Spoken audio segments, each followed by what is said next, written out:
Hey, Amazon sellers, Francis here, Mary Marketing. I wanted to do a reel today about one of the biggest mistakes I see sellers out there making, and that is using unqualified people to either manage their account or get their seller accounts reactivated, okay? The bottom line here is you guys have to do your due diligence, okay?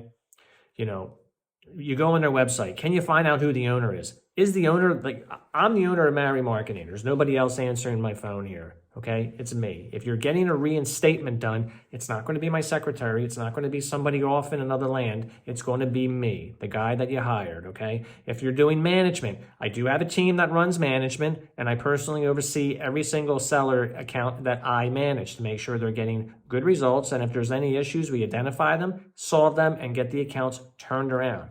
That's how management works. So stop listening to the gurus. Start doing your due diligence. If you have any questions, I'm always here.